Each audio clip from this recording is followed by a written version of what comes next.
Bonjour et bienvenue sur la chaîne Vivre aux Philippines. Le sujet de cette 14e vidéo de la playlist des villes à visiter aux Philippines est l'île de Bantayan. Située au large de la pointe nord-ouest de l'île de Cebu, Bantayan est un havre de paix. Ici, point de plongée, de canyoning ou de volcan escaladé. Par contre, il y a des plages d'un sable blanc éblouissant aux eaux cristallines, une cuisine de fruits de mer succulente et des bars animés. L'île de Bantayan était autrefois un village de pêcheurs endormis. Maintenant, elle profite des fruits du tourisme en offrant une alternative plus décontractée à Boracay. Elle s'est révélée tout en restant un lieu privilégié pour les routards, pour sa beauté naturelle et son atmosphère sereine. L'île de 16 km sur 11 compte environ 120 000 habitants répartis dans 3 villes, Santa Fe, Bantayan et Madrideros. Détendue et bucolique, la ville de Santa Fe, couvrant la partie sud-est de l'île, est le centre touristique avec les plus belles plages. Cota Beach. La plage de Cota est la plus photogénique de Bantayan pour son sable blanc scintillant et son rivage bordé de palmiers. À marée basse, un bord de sable crée un lagon où l'eau change de couleur tout au long de la journée. Cota Beach est situé dans la principale zone touristique de Santa Fe, où se trouvent la plupart des hébergements. Son emplacement sur la côte est de l'île en fait un très bon spot pour admirer le lever du soleil. Paradise Beach. Également connu sous le nom de Mini Virgin Island, c'est une plage privée moins fréquentée que Cota Beach. Les frais d'entrée sont de 50 pesos, soit 85 centimes d'euros, et la plage est ouverte de 9 h à 17 h. Elle est facilement accessible depuis Santa Fe en 10 minutes en 2 roues ou 45 minutes à pied. Des eaux azur, un rivage de sable blanc poudreux, des petites grottes de mer et de grands cocotiers sont de bonnes raisons pour visiter ce coin de paradis naturel. L'accès à la plage se fait par un ensemble d'escaliers construits dans les petites falaises. À l'extrémité ouest se trouve une demi-douzaine de parasols et de chaises longues. Il y a également un petit récif idéal pour une session de snorkeling. Sugar Beach. Située à seulement 10 minutes à pied au sud de Cota Beach, cette plage publique, bordée de cocotiers, est la plage la plus populaire de Santa Fe. De nombreux bungalows ont été installés à l'ombre des cocotiers, et il est possible de camper sur place pour environ 150 pesos par nuit, soit 2,60 €. Certaines stations balnéaires accueillent les visiteurs et permettent de profiter de leur installation à condition de consommer.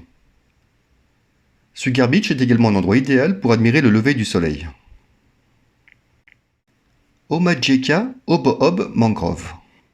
Situé à 7 km à l'ouest de Santa Fe, soit environ 15 minutes en 2 roues, le jardin de mangrove d'Omajeka est sans doute l'attraction la plus populaire de l'île, car un célèbre film philippin appelé Kamsawi a été tourné à cet endroit. Le lieu est maintenant fréquenté par de nombreux touristes, en particulier des Philippins. Le droit d'entrée de 50 pesos par personne, soit 85 centimes d'euros. La visite se fait sur un chemin surélevé en bambou, à travers les mangroves. Il y a aussi la possibilité de visiter en kayak pour 150 pesos supplémentaires, ou dans un petit bateau en bois pour 350 pesos, soit 6 €. Des tricycles font la course depuis Santa Fe, pour environ 120 pesos, soit 2,10 €. Virgin Island. Située à environ 30 minutes en bateau de la plage de Cota, l'île Vierge est une île privée avec un droit d'entrée de 500 pesos, soit 8,50 € pour les 2 premières personnes, et 100 pesos, soit 1,70 € pour chaque personne supplémentaire par bateau. Un bateau pouvant accueillir jusqu'à 8 personnes coûte 1000 pesos, soit 17 €. L'équipement de snorkeling n'est pas inclus, il faut compter 120 pesos, soit 2,10 €. L'île est vraiment magnifique et très bien aménagée. Il y a des pontons, des bungalows et des hamacs. Bien sûr, il n'y a ni scooter ni vélo, et un seul bar-restaurant à des prix raisonnables. Parmi les activités, il y a les sauts de falaise, la plongée en apnée sur le récif et le beach volley. La plage principale de Virgin Island ressemble à une image de carte postale. Le sable blanc, les eaux azur et les huttes à l'ombre des cocotiers en font une île paradisiaque. Balitbid Lagoon. Située sur la côte ouest, à environ 10 minutes en 2 roues au nord du port de Santa Fe, cette lagune d'eau salée qui serpente dans les terres est entourée d'une végétation luxuriante et bordée de bancs de sable blanc. Le droit d'entrée de 20 pesos par personne, soit 35 centimes d'euros. L'église Saint-Pierre et Paul.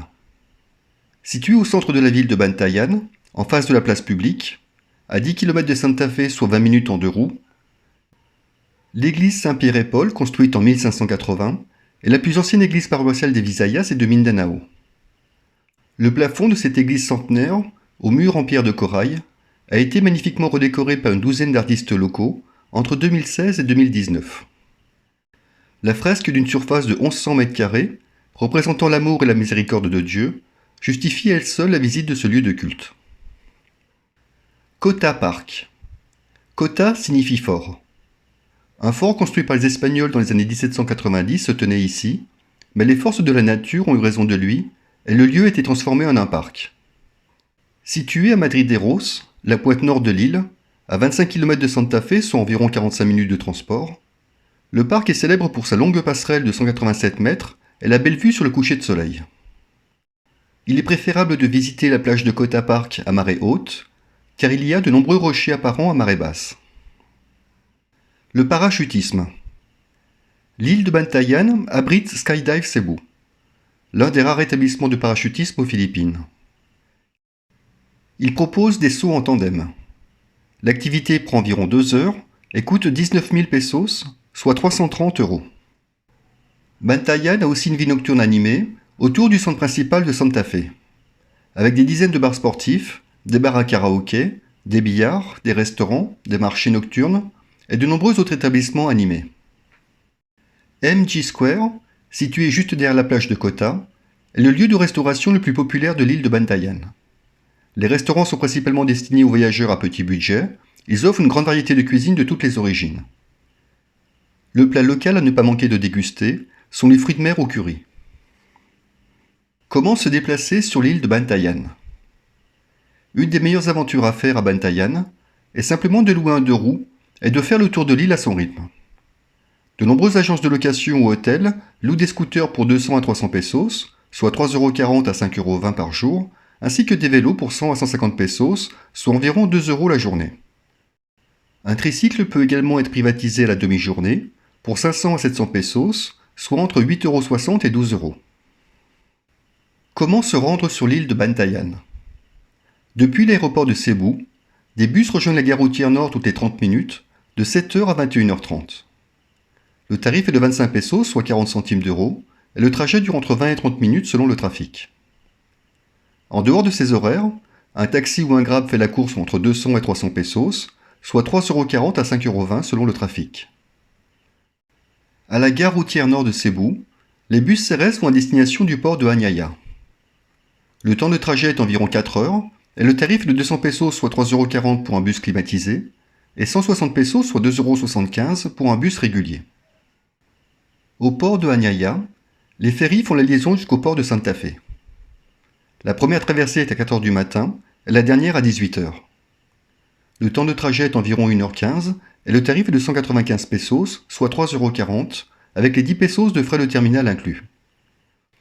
Au port de Santa Fe, une taxe écologique de 30 pesos, soit 50 centimes d'euros, est perçue. L'île de Bantayan est l'endroit idéal pour se détendre et lézarder sur la plage.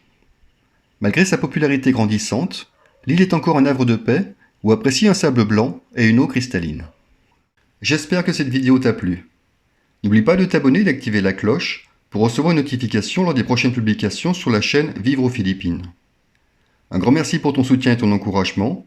N'hésite pas à mettre en commentaire les sujets qui t'intéressent. Sur ce, prends soin de toi et à bientôt.